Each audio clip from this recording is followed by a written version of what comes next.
जय हिंद दोस्तों। बिंदाबाल उग्रसेन पाल महाविद्यालय के ऑनलाइन क्लासेज में पुनः आप लोगों का एक बार स्वागत है। जैसा कि डीएलएड द्वितीय सेमेस्टर के महत्वपूर्ण प्रश्नों का शनिवार अध्ययन हम लोग कर रहे थे, उसी क्रम में आज डीएलएड द्वितीय सेमेस्टर विज्ञान के कुछ महत्वपूर्ण क्वेश्चन लेकर के आए हैं। तो आइए चलते हैं, देख लेते हैं कौन कौन से क्वेश्चन हैं कि इनको कितने समय में और कैसे आसानी से हल करके अधिक से अधिक नंबर जुटाने की आवश्यकता है। तो आइए चलते हैं डीएलएड सेकेंड सेमेस्टर विज्ञान वर्ग के महत्वपूर्ण क्वेश्चन। तो पहला क्वेश्चन है, आपके स्क्रीन पर दिख रहा होगा।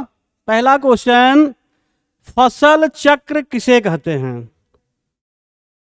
फसल चक्र किसे कहते हैं? विज्ञान का एक महत्वपूर्ण टॉपिक है कृषि एवं उपकरण या मृदा एवं फसलें। चैप्टर का नाम है मृदा एवं फसलें। उसी चैप्टर से एक महत्वपूर्ण क्वेश्चन है, फसल चक्र किसे कहते हैं? तो फसल चक्र किसी निश्चित भूभाग पर अवधि में फसलों की जो बुआई होती है वो अदला बदली करके करने की क्रिया को फसल चक्र कहते हैं, जिससे भूमि की उर्वरा शक्ति बनी रहे। फसल चक्र किसी निश्चित क्षेत्र पर निश्चित अवधि तक फसलों को इस प्रकार हेर फेर कर बुआई करने की क्रिया को फसल चक्र कहते हैं, जिससे कि मृदा की उपजाऊपन शक्ति बनी रहे। उसे क्या कहते हैं? फसल चक्र कहते हैं। तो पहला क्वेश्चन था फसल चक्र किसे कहते हैं। तो डीएलएड विज्ञान के टॉपिक में है मृदा एवं फसलें। उसी चैप्टर से एक महत्वपूर्ण प्रश्न है, फसल चक्र किसे कहते हैं। तो साधारण सी भाषा में फसलों की अदला बदली करके बुआई करने पर फसलों की उर्वरा शक्ति बनी रहती है। जैसे जो दाल कुल वाले पौधे हैं, जैसे चना हो गया, अरहर हो गया, इन फसलों को लगाने के बाद उस खेत में जब अगली फसल लगाते हैं तो भूमि की उर्वरा शक्ति बनी रहती है।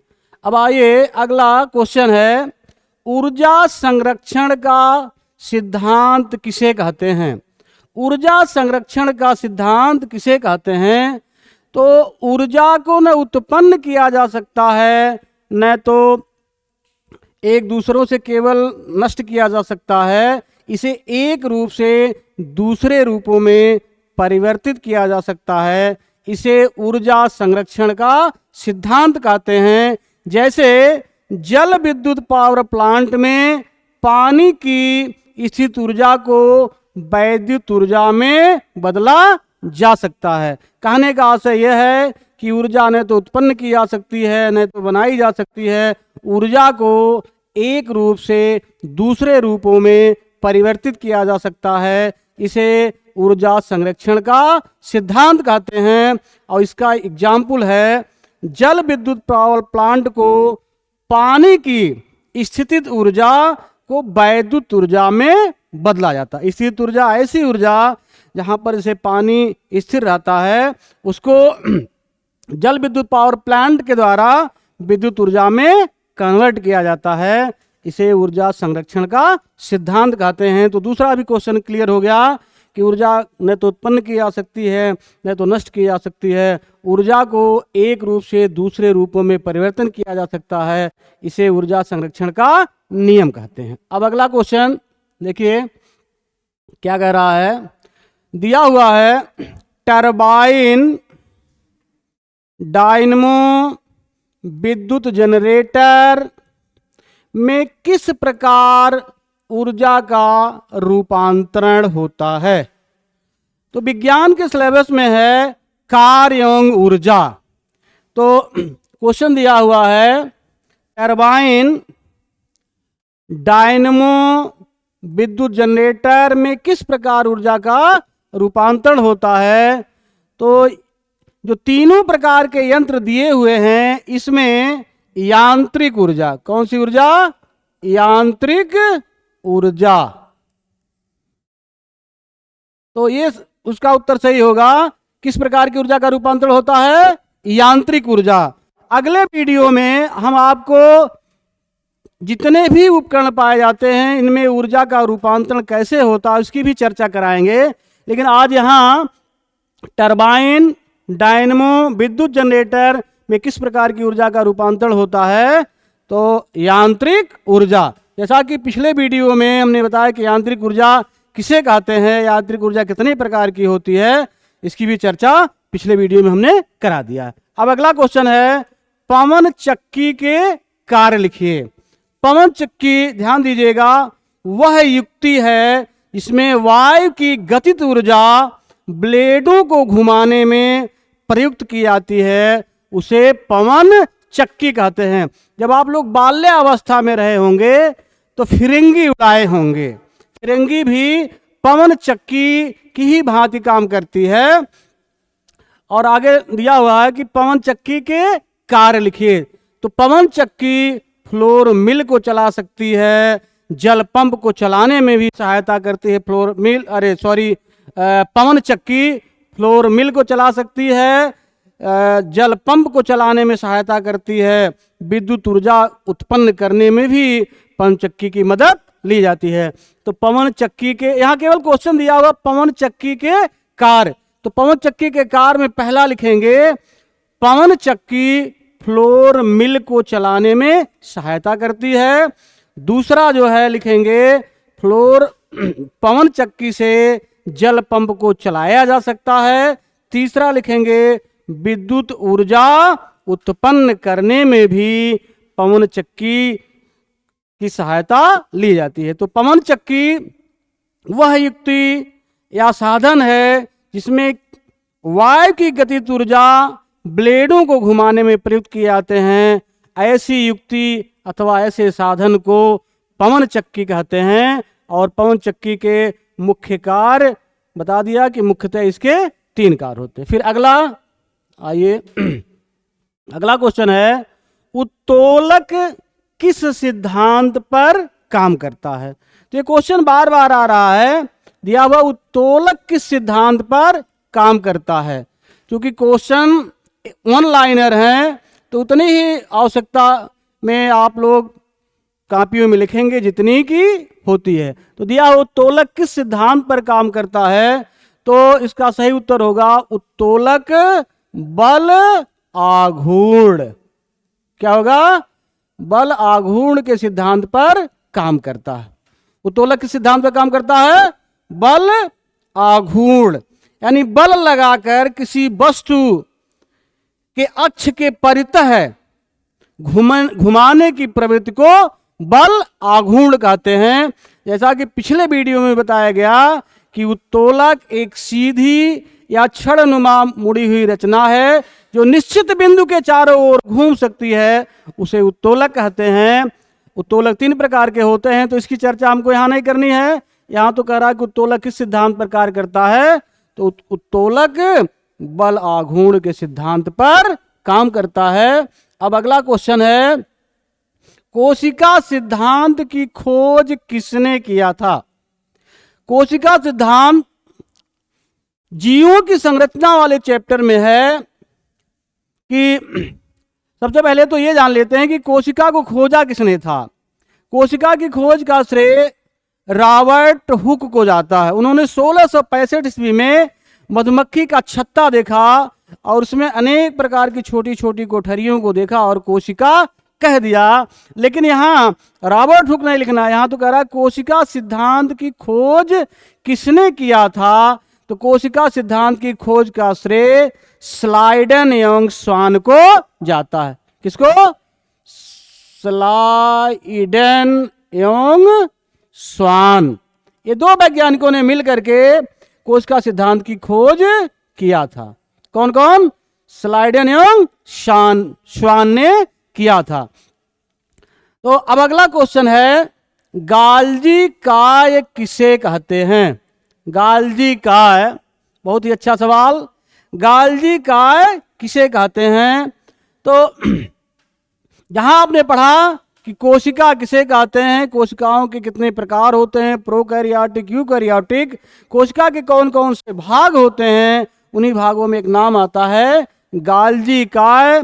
किसे कहते हैं, तो गाल्जी काय यह कोशिका द्रव्य में पाया जाने वाला एक झिल्ली से घिरा हुआ कोशिकांग है।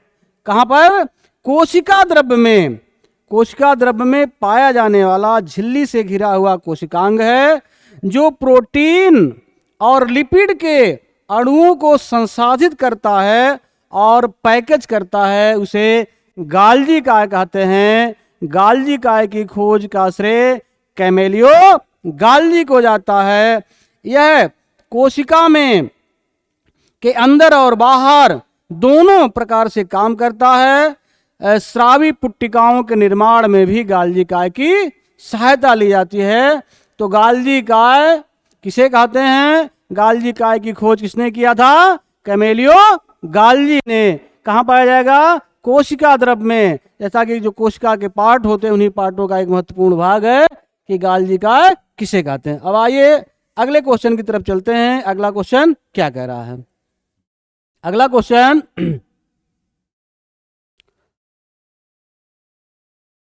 अगला क्वेश्चन क्या है भाई, वनस्पति कोशिका, कौन सी कोशिका, वनस्पति कोशिका तथा जंतु कोशिका में प्रमुख अंतर स्पष्ट कीजिए।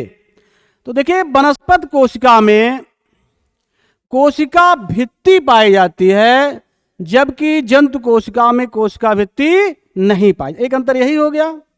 चलिए, क्या है, वनस्पति कोशिका, वनस्पति कोशिका और दूसरा है जंतु कोशिका। जंतु कोशिका, तो कोशिकाएं दो प्रकार की, एक तो जंतु और दूसरा वनस्पति। तो वनस्पति कोशिका में कोशिका भित्ति पाई जाती है। क्या पाई जाती है, कोशिका भित्ति पाई जाती है, जबकि कोशिका भित्ति पाई जाती है, जंतुओं में कोशिका भित्ति नहीं पाई जाती है। कोशिका भित्ति नहीं पाई जाती है।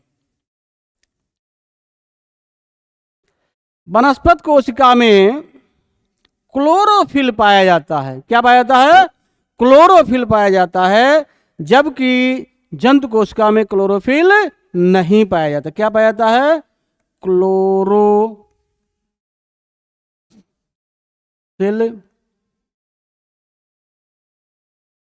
पाया जाता है,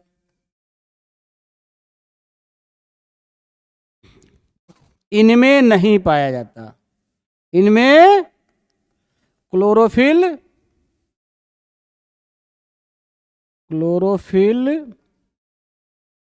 नहीं पाया जाता है।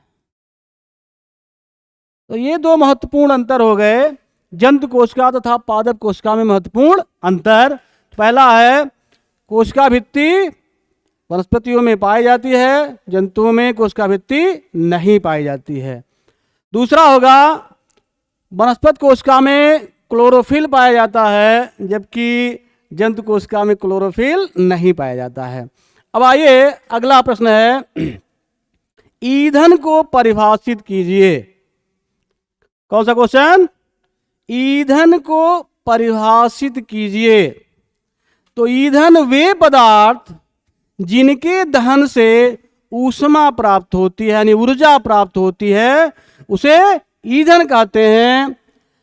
पदार्थ की अवस्थाओं के आधार पर ईंधन तीन प्रकार के होते हैं, ठोस, द्रव और गैस।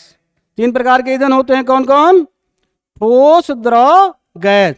तो ठोस में जैसे लकड़ी हो गया, कोयला हो गया, ये ठोस ईंधन की श्रेणी में आते हैं। और द्रव के ईंधन की श्रेणी में डीजल हो गया, पेट्रोल हो गया, ये द्रव वाले ईंधन हैं। जबकि गैस में आपके लिए बायोगैस, एलपीजी गैस, ये ईंधन के स्रोत हैं। तो ईंधन किसे कहते हैं? वे पदार्थ जिनके दहन से ऊष्मा प्राप्त होती है उसे ईंधन कहते हैं। ईंधन 3 प्रकार के होते हैं, ठोस, द्रव, गैस।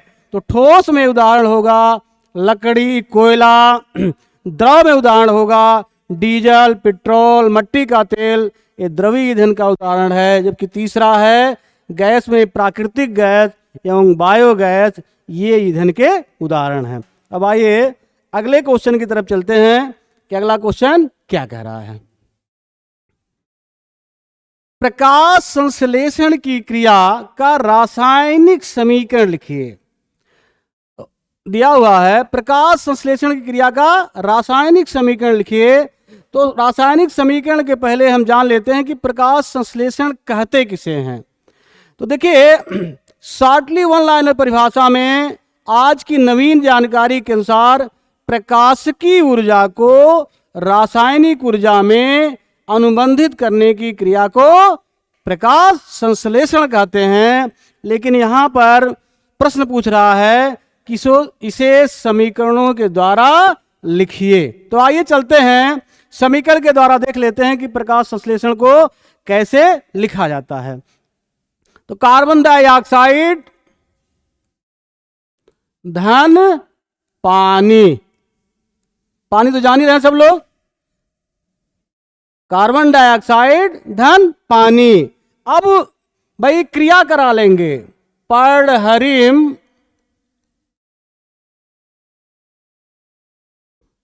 प्रकाश की उपस्थिति, प्रकाश की उपस्थिति में क्या बन जाएगा?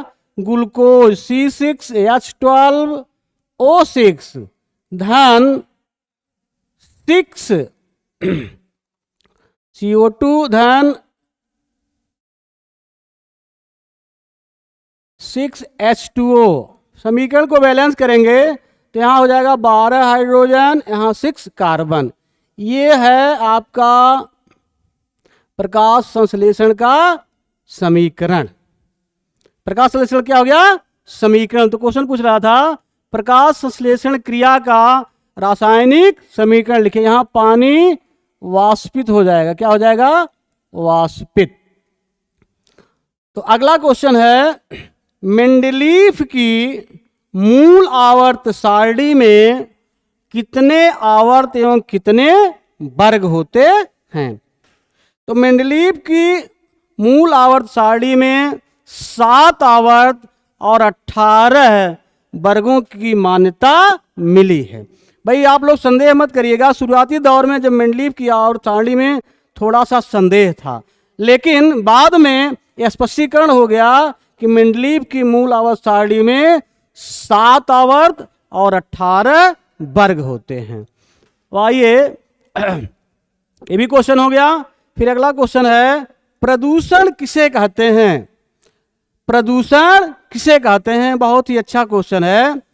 तो प्रदूषण वह अवांछनीय परिवर्तन जो मानव जीवन या उससे संबंधित जीवधारियों को हानि पहुंचाता है, प्रदूषण कहलाता है। क्या कहलाता है? प्रदूषण। यानी मानव जीवन या उससे संबंधित जीवधारियों को जो हानि पहुंचाता है उसे प्रदूषण कहते हैं। प्रदूषण कई प्रकार के होते हैं, लेकिन क्वेश्चन पूछ रहा है केवल प्रदूषण किसे कहते हैं?